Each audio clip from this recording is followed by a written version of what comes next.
Welcome to Built to Go, a van life podcast. I'm your host, Jeff Wagg, coming to you from the College of Curiosity. This time it's episode 197, and we're going to talk about VANFEST. Yes, the event is over, but the memories shall continue, as I hope also will all the friendships that I made in this very short time. We're also going to talk about the WeBoost and my experiences with it on the road, how it actually works, a product review of the Solvinden line of USB chargeable lights from IKEA, and a tale from the road involving recovery boards.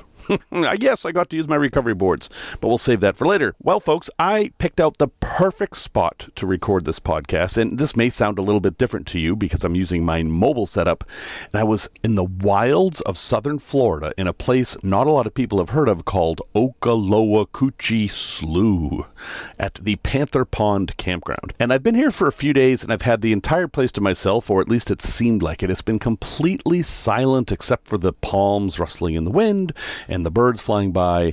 And just as I was hitting record for this podcast, somebody fired up a generator.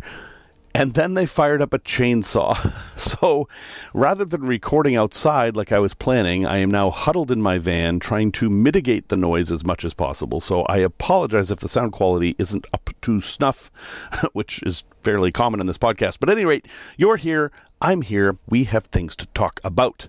First, I have to say a big thank you to all of you I met in Florida. Bruce, it was wonderful hanging out with you. Thank you so much for the whiskey that night. That was a memorable evening, and you were a big part of it. And I wish you the best in all the adventures that are heading your way.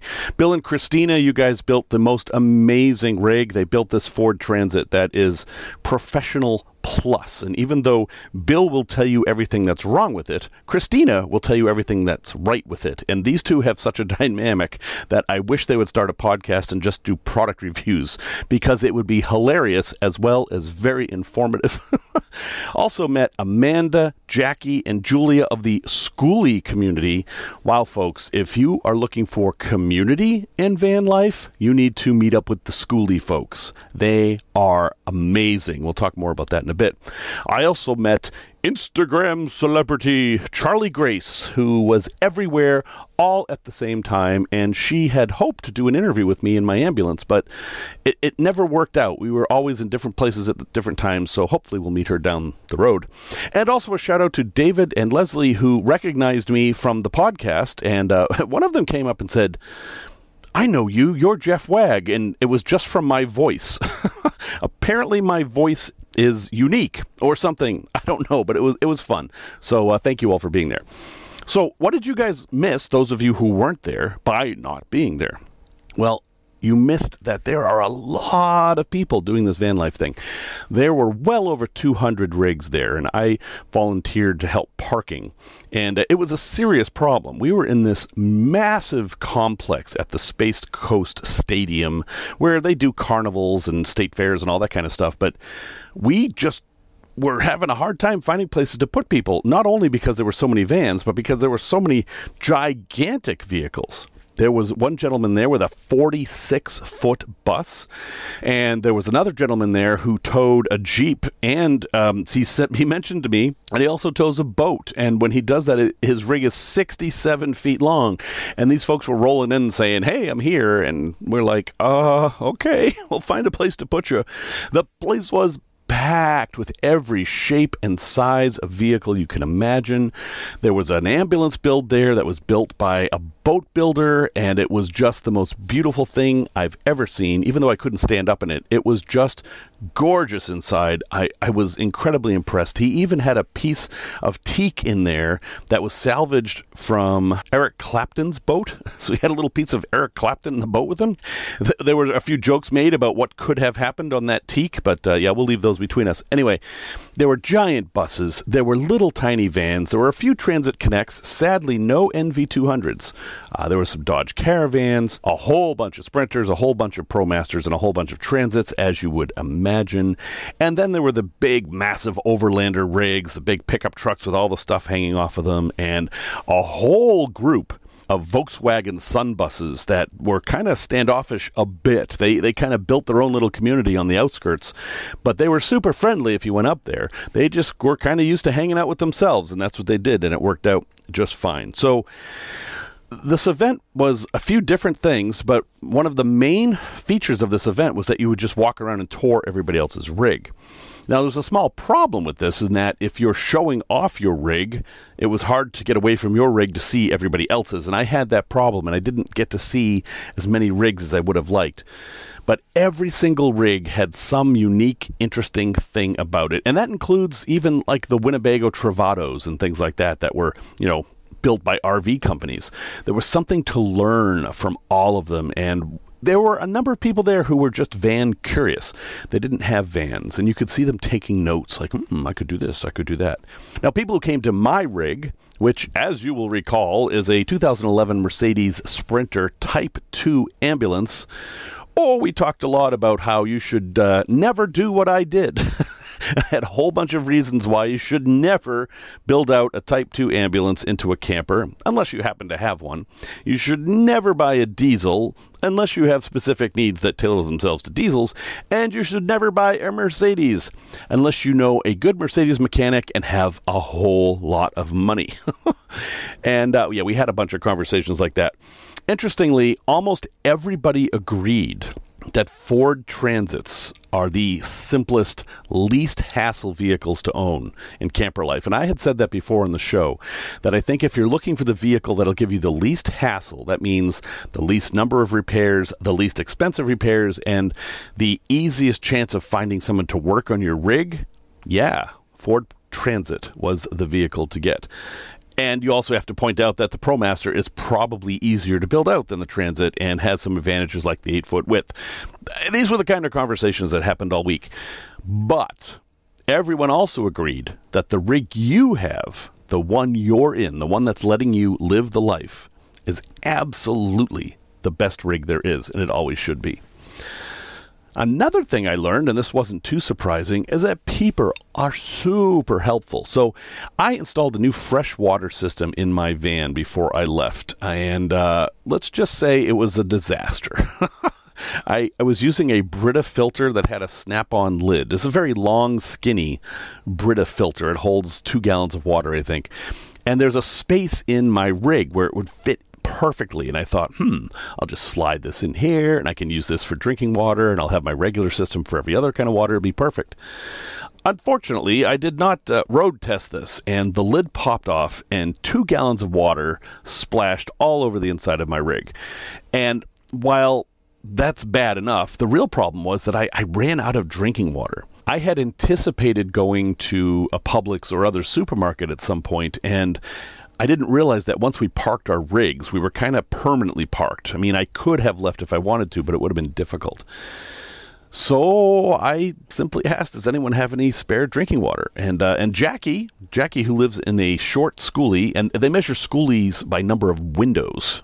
There's a 13 window, 17 window. I think she had a 7 window or a 5 window, a smaller Skoolie. She said, oh, sure, and she came over and gave me enough water for the weekend, and I was really grateful for that. It was just such a nice gesture from somebody I had just met. Very, very nice. And thankfully for me, I was able to return the favor because I had brought the makings for Chicago dogs. If you don't know what a Chicago dog is, they're very strange. It's a hot dog in a poppy seed bun with mustard, onions, neon green relish, a pickle spear, sport peppers, and celery salt. Oh, and also tomatoes, which I leave out of mine, but they're in there too. Hence, the reason I was able to pay back Jackie is I had these lovely fresh tomatoes that I won't touch. Well, apparently I'll touch them. I just won't eat them. And I was able to give them to her, and she was so thankful to have fresh, ripe produce. And it was just a nice little thing. And I saw this going on all weekend. Everybody was helping everybody else. What do you need? What do we do? Instant community. And a lot of these people had never met each other before. Super, super nice. Most of this weekend, you won't be surprised to hear, was spent talking about rigs and life on the road.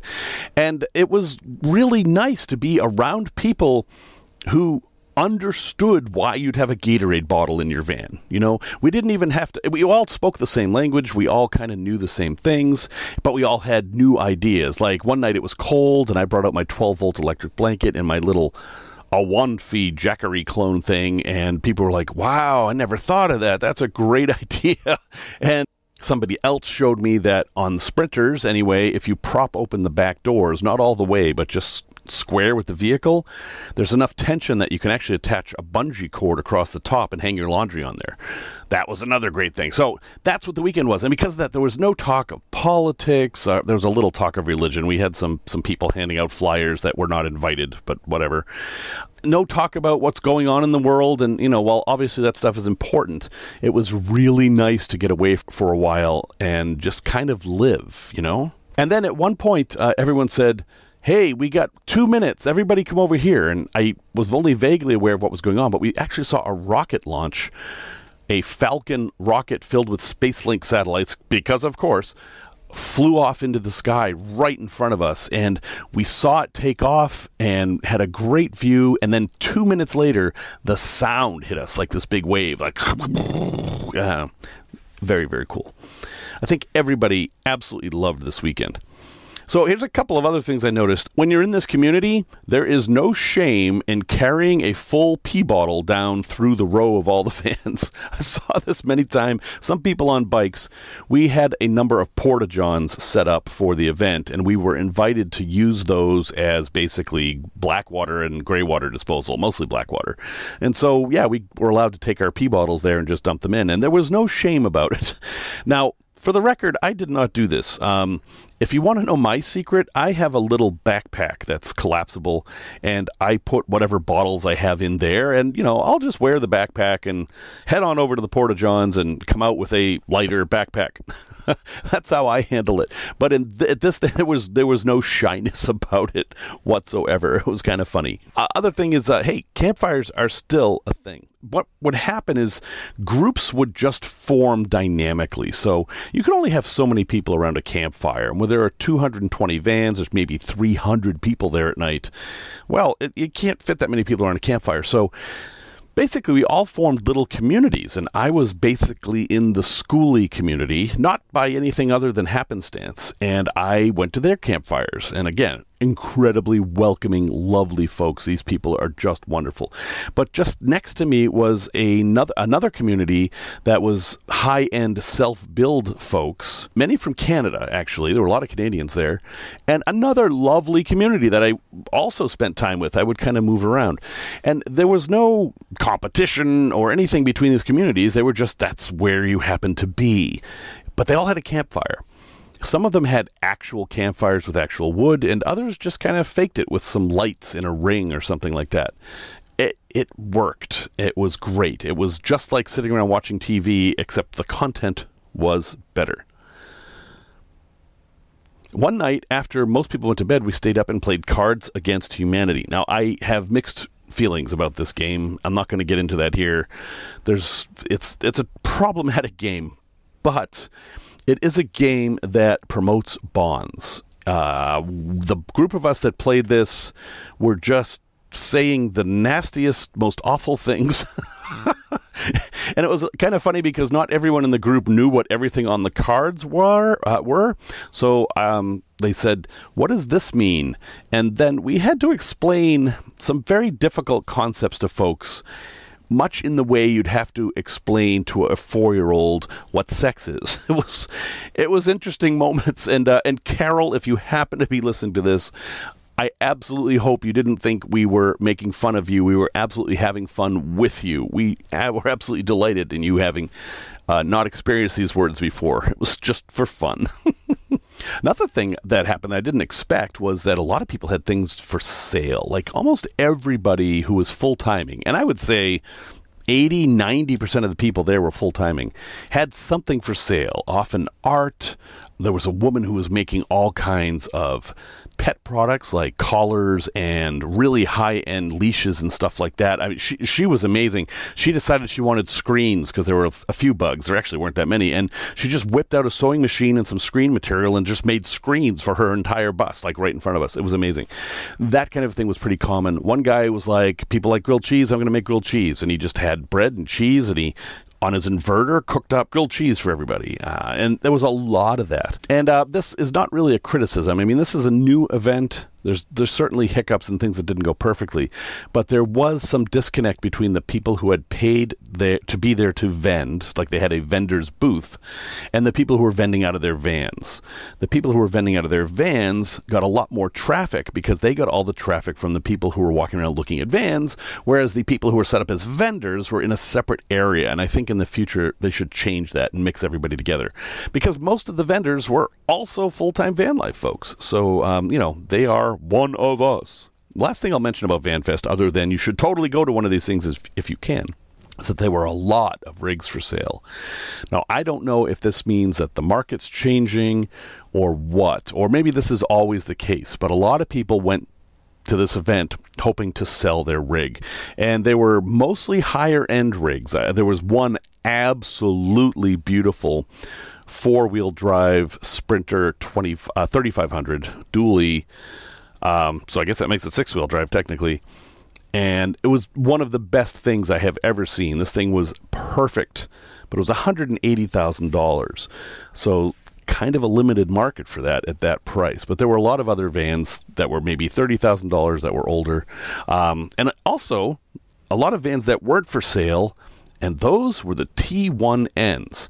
That's the older Sprinters, the model before mine. I think there were more T1N Sprinters there than there were Sprinters of my vintage, which is interesting because I kind of feel like my Sprinter is in the bad years for Sprinters. Anyway, boy, thank you to Lance and Jess for putting this on.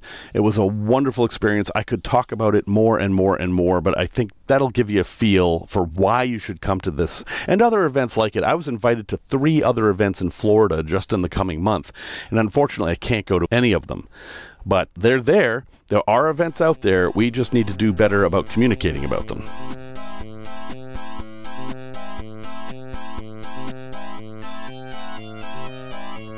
Well, big thank you to Ian, Diane, and Carrie for your recent Buy Me a Gallon of Diesels that you all did. I don't think I said that right, but you know what I mean.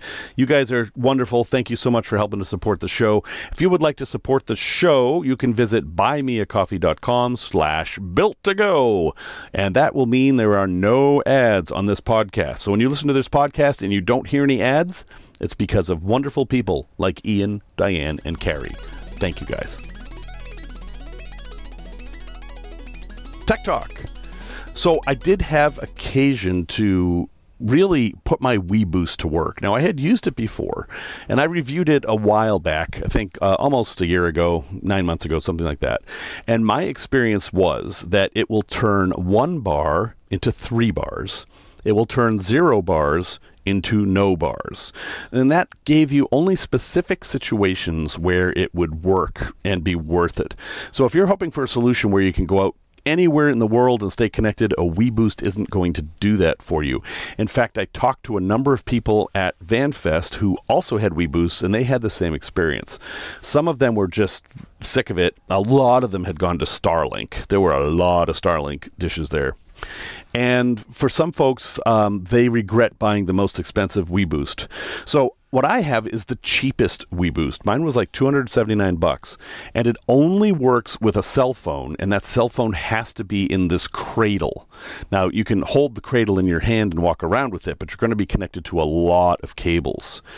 And where I'm staying at Panther Pond at Okalookuchi State Park, or whatever it's called, it's been wonderful because I get exactly 1 bar of AT&T service here. And as soon as I put my phone into the cradle, it goes up to 3 bars. And at 3 bars, I can watch TV, I can do whatever I want, and that makes the WeBoost completely worth it. I'm not sitting here struggling, waiting for things to buffer, not getting frustrated, etc. So, is the WeBoost worth it? Well, I think so, but I would definitely get the cheaper one. One of the gentlemen I was talking to had the fanciest one, the one that gives you basically the whole signal inside your van. And his van he had covered completely with kill mats. So he had basically created a massive Faraday cage. It was really hard for him to get signal inside his van. But he said that unless you were within a few inches of the device itself, you really didn't get much of a signal. And I actually think the cradle is better in this circumstance because you can move it around and you know you're connected. There's no doubt that you're connected. But of course, it wouldn't work for your iPad or your computer if you have a card or something. So anyway, that's my 2 cents. WeBoost is good for very specific conditions. I'm glad I have one, but obviously it's not going to compete with Starlink at all. Product review. This is a difficult product review because it's not one product. IKEA just released a whole bunch of new lights, and they're under the Solvinden name. That's Solvinden, which is basically the Swedish word for sun and the Swedish word for wind put together. Solvinden. These devices come in all different shapes and sizes, none of which I've seen anybody else do. And what's unique about them is they're all USB-C rechargeable. But when you buy these, you also have to buy the batteries that are rechargeable, and you should probably just get the ones from IKEA. You can use regular AA's and AAA's in them, but they are rechargeable, so you have to have the right batteries in there for them to be rechargeable. Now, I picked up 3 different kinds of lights under this brand name, and I think there's actually a total of 7. The ones I picked up are the very inexpensive, under $5 solar-powered lights, a mushroom table lamp, and 2 hanging lamps. All right, I guess that's 4, not 3.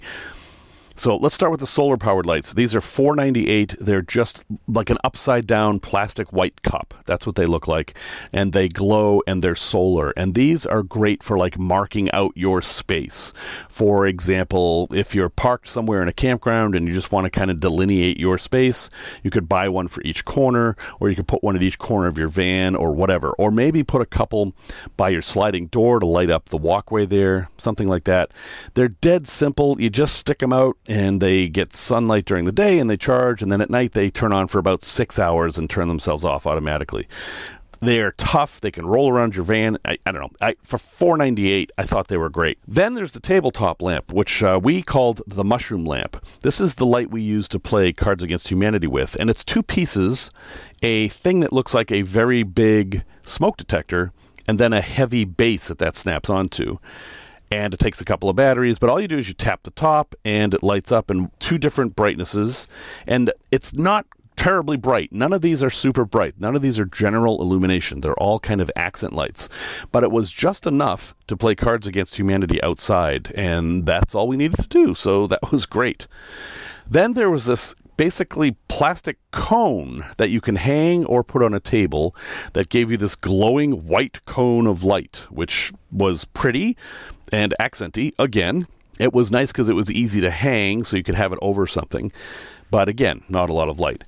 And then the last one is really hard to explain. It's this green wire, basically, that's bent into a shape where you have a puck light shining down. So you could put it on a table, but the puck light part spins, or it rotates rather, so you could have it face something. That one's a little weird, and it's really hard to describe. So what I recommend you do is go on IKEA and type in the word Solvinden. That's Solvinden, and I'll have a link in the show notes. And check out these lights because they're inexpensive, they're easy to get, and they might just fit a niche that you're looking for.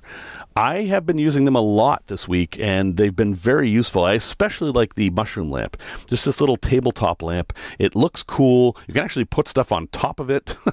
I don't know. It's just cute. It's not the best light in the world. It is not the worst light in the world. It is just another light, and it may be one that appeals to you. Tales from the road. So, a long time ago at Walmart, I found this EverStart recovery kit, the vehicular recovery kit. And I was going to do a product review on it, but then they were discontinued. I couldn't find them anywhere. They didn't exist. And I was like, well, what's the point of talking about something that nobody can get? But I got it for $25. And the thing that really interested me is that for $25, it came with recovery boards. It came with mini Max Tracks. These things are maybe 24 inches long and 10 inches wide, but they're heavy and rugged. And I thought, wow, these things could actually work. And for $25, that's a bargain. If you know how much Max Tracks costs, you know that is significantly less. And you also know that Max Tracks are huge, which is good. I mean, Max Tracks are very, very, very, very good for off-road recovery, but I don't really go off-road in the ambulance, and, you know, I don't really want to take up all that space with them, so they weren't really something I was considering buying. But this little kit was great. Also in the kit is a light, kind of a triangle emergency light that you'd put on the road if you were broken down, a tow strap, some gloves, an orange reflective vest, and a tire pressure gauge, which isn't going to help you much. It did not come with a compressor, so I thought that was a bit weird.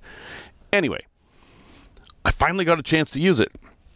So while I have not gotten stuck in my rig, and I have used the recovery boards a couple of times to kind of level the van, they're good for that too. If you need a couple inches of leveling on one side or the front and back, yeah, you can put these down and drive over them, and boom, you got a couple inches.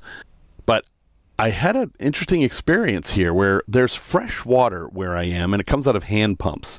It's supposedly not potable. Some people are drinking it. It looks fine. I don't know, whatever. But I put it into my non-drinkable part of my water system. And I drove down to where the pump was, and this woman in an older Toyota happened to show up at the same time. Now, this is a very rural place we are. There aren't that many people, so I am aware that as a fairly large man, I could be seen as threatening. So I was kind of trying to figure out how I could go check out this pump without, you know, kind of scaring this woman, for lack of a better term. So, as it happened, we both got out of our vehicles at the same time, and we both started walking to the water pump. So I instantly engaged her in conversation and said, "Hey, how's it going? I guess we're here for the same reason, to check out this pump," thus letting her know what my intentions were and giving her a chance to stay with her car as I go check out the pump or whatever. But she seemed pretty comfortable, so we walked over to the pump and messed with it a bit, and water came out. Perfect, okay. And so we chit-chatted a bit. Turned out she was from Massachusetts in the Gloucester area, and I'm from Salem, so not far away. And, you know, she's actually living in her car. She's one of us. Cool. I talked a little bit about the ambulance and what it was, because it does look kind of weird. And that was that. I went back to the van to get my water jug, and she went to her car, and then she was stuck in the mud. And she was stuck in the mud pretty good. Now, this Toyota Corolla is not the most off-road capable vehicle in the world, so I get to use my recovery boards. And I did, and they worked perfectly. What I did was I figured out which wheel was spinning, and I put one in front and one in back, and then I had her rock the car back and forth and gave her instructions that once she starts moving, to not stop. Just keep going until you get to the pavement, or in this case, the hardened dirt road. And she followed my instructions perfectly, and she was on her way. So I'm very happy that I was able to use these recovery boards and to help her out. She was thrilled, because this is such a rural place that there might not have been anyone by for hours or even days. She was completely stuck, and she actually offered to pay me for helping her out, which, of course, there's no way in hell I'm going to take money for that. I mean, what for? So one note about the recovery boards, though. They're dirty now, and I don't know where to put them. I was keeping them inside my rig, and now they're all dirty. So I think I'm going to wrap them up in a trash bag. But, hey, this is supposed to be Tales from the Road, not product review, but it's turning into both. And if you are interested in these, I found them for $40. Apparently they were discontinued, but people bought up the old stock, and they're on eBay. So if you search for EverStart Automotive Emergency Kit on eBay, you can find them for about $40. Or you can search on Amazon for mini recovery boards, and I think they would work. There's a lot of conversation about what recovery boards work and don't, and well, I can say that for a car stuck in mud, these little ones actually worked, and it made somebody's day. A place to visit. Folks, the place to visit is events. go to events if you can. I had such a great time, and I'm going to try to go to more. And I'm learning that there are a lot of events out there. There's just no one great repository for them all. And I thought about trying to create one, but I can't even find the events to put on anything. So I'm going to list 3 here that people told me to go to that I can only go to one of these. But a very popular one is called Skoolie Swarm. And Skoolie is Skoolie, SkoolieSwarm.com, and they have events every year, and those people are great. Amanda's one of the organizers, if not the main organizer. She is just a force of a woman. I mean, she is somebody that you meet that you can tell she has her stuff together. And I was very happy to meet her. And all the Skoolie people that were there had all been to Skoolie Swarm, and it was this big community. But they are ecumenical. They don't care what you drive. You can show up in a car and a tent. You can show up in a pickup truck. You can show up in a van. They don't care. They're all about the community. So even though it's a Skoolie event, that doesn't mean you can't go in your van. Another one that's happening in Florida is Peace, Love, and Vans. That's at peacelovevans.com. That's a regular van life event that I would go to if I could, but I can't. And then one I am going to try to go to this year in August is Skoolie UP in the Upper Peninsula. It's in Gould City, which is way up there, but still not too far from Chicago. And they organize through Instagram, so you can only figure out what's going on through Instagram, and they're called Skoolie UP on Instagram. Again, I'll have a link in the show notes. I'm going to make an effort to try to find a way to create a directory of all these different events, because we have all these I've mentioned. We know we have Descend on Bend. We know we have Rubber Tramp Rendezvous. We know there's VanFest Utah, so VanFest is a whole bunch of them. There may be a VanFest New England this year. There's a bunch of these events going on, but they're not easy to find, I guess is what I'm trying to say. So I'm going to try to make them easier to find. And you can help me with this. If you know of an event, send me a link. Just send a link to jeff@builttogo.com. That's 2 T's, not 3, not 1. And I will get it out there. And I'll include it in the news section of podcasts at the very least. And maybe I'll create a web presence as well. Resource recommendation. So the folks from Explorist.LIFE, that's their website and that's the name of their organization, were at VanFest, and they offered a really cool service, which was free electrical checks. Now, they make money by selling people plans and advice on how to build vans. They'll also build out parts of your vans, especially the electrical systems. And they offered that, hey, if you've got a van that you built out yourself and something's wrong with your electrical setup, they'll come check it out and tell you what's wrong and offer suggestions. I thought that was super cool, and a lot of people took them up on that. So I kind of want to plug them a bit, especially for something they have online. So if you go to Explorist.LIFE, they have a tool section. And in this tool section, you will find all kinds of calculators and tools. So they have wiring diagrams, calculators, electrical guides, like how to set up your electrical component programming, product tutorials and reviews. But I especially like the calculators because there's a calculator for how much time it takes to charge a battery bank, what size wire you should use, solar charge controller calculator, fuse sizing calculator, and how to do a power audit. All this stuff is built into their site. This is a kind of they're like a one-stop shop for everything you could need for your van. Now, they're a business. They're not just doing this because they're nice, although they are. But this stuff is out there and you can use it for free. And heck, I highly recommend you do. They also have they have a blog, and you can subscribe for free and all that. So check it out at Explorist.LIFE.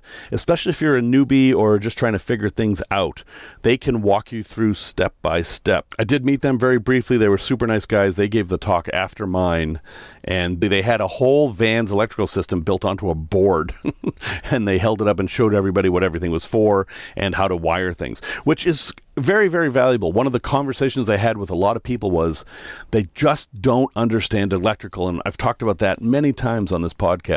Explorist.LIFE is trying to do something about that, and I know that I have to try to do more about it because electrical still scares people, and it's becoming more and more important. Well, folks, thank you very much for listening to episode 197. Next week, I don't know. I've got some more crazy travels coming up, and I don't know what I'm going to do next week, but it will be something, and hopefully you will be here. Music, as always, is by Simon Wagg. And until next time, remember the words of Albert Camus, who said, "The artist forges himself to the others, midway between the beauty he cannot do without and the community he cannot tear himself away from. That is why true artists scorn nothing. They are obliged to understand rather than to judge."